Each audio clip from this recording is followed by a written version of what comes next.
भगवद गीता हिंदू धर्म का एक अत्यंत महत्वपूर्ण ग्रंथ है जो भगवान श्री कृष्ण और अर्जुन के बीच संवाद के रूप में प्रस्तुत है। गीता में 18 अध्याय और 700 श्लोक होते हैं। इन श्लोकों में जीवन के गहरे रहस्यों और धर्म, कर्म, भक्ति, योग और ज्ञान के विषयों पर विस्तार से चर्चा की गई है। गीता के कुछ मुख्य श्लोकों का सारांश निम्नलिखित है। 1 धर्मक्षेत्रे कुरुक्षेत्रे श्लोक 1.1 धर्मक्षेत्रे कुरुक्षेत्रे संवेता युयुत्सवः मामकाः पांडवाश्चैव किम कुर्वत संजय। इस श्लोक में संजय ने धृतराष्ट्र से कुरुक्षेत्र के युद्ध भूमि का वर्णन किया, जहां पांडव और कौरव आमने सामने हैं। यह श्लोक युद्ध की शुरुआत को दर्शाता है।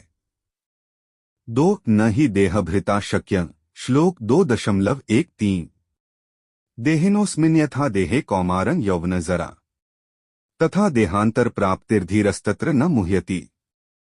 इस श्लोक में श्री कृष्ण ने यह बताया कि जैसे शरीर में बाल्यावस्था, यौवन और वृद्धावस्था आती हैं, वैसे ही आत्मा का शरीर से परित्याग करना स्वाभाविक है।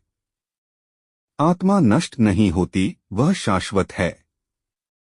3 कर्मण्येवाधिकारस्ते श्लोक 2.47 कर्मण्येवाधिकारस्ते मा फलेषु कदाचन मा कर्मफल हेतुर्भूर्मा ते संगोस्त्व कर्मणि। इस श्लोक में श्री कृष्ण ने कर्मयोग की महत्वपूर्ण शिक्षा दी। उन्होंने कहा कि हमें केवल कर्म करने का अधिकार है, फल की चिंता नहीं करनी चाहिए। कर्म को निष्कलंक और बिना किसी स्वार्थ के करना चाहिए। 4 योग कर्मसु कौशलम श्लोक 2.50 योग कर्मसु कौशलम। इस श्लोक में श्री कृष्ण ने यह कहा कि योग का अर्थ सिर्फ ध्यान या साधना नहीं है, बल्कि वह कर्मों को कुशलता से करने की कला है। जब व्यक्ति अपने कर्मों को योग के रूप में करता है तो वह मानसिक शांति और संतुलन प्राप्त करता है।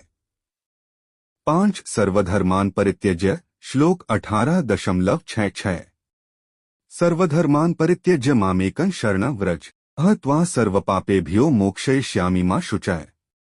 यह गीता का सबसे प्रसिद्ध श्लोक है, जिसमें श्री कृष्ण ने कहा कि सभी धर्मों को छोड़कर केवल मेरी शरण में आओ, मैं तुम्हारे सभी पापों को नष्ट कर दूंगा और तुम्हें मोक्ष दूंगा। यह श्लोक भक्ति मार्ग को दर्शाता है।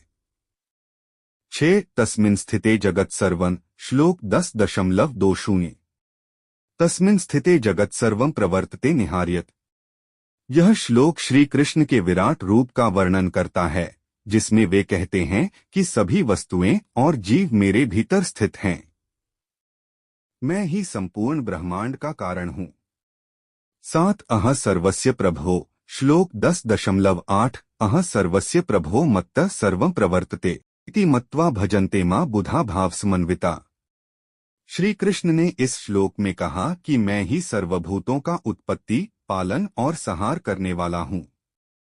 जो लोग इस सत्य को समझकर मेरी भक्ति करते हैं, वे अंतःकरण से परमात्मा को प्राप्त करते। इन श्लोकों के माध्यम से गीता जीवन के हर पहलू को सरल और स्पष्ट रूप से समझाती है। यह श्लोक केवल धार्मिक ग्रंथ ही नहीं, बल्कि जीवन जीने की कला का भी मार्गदर्शन करते हैं। गीता के संदेशों में कर्म, भक्ति, योग और ज्ञान का सामंजस्य है, जो हर व्यक्ति के लिए उपयोगी और प्रासंगिक है।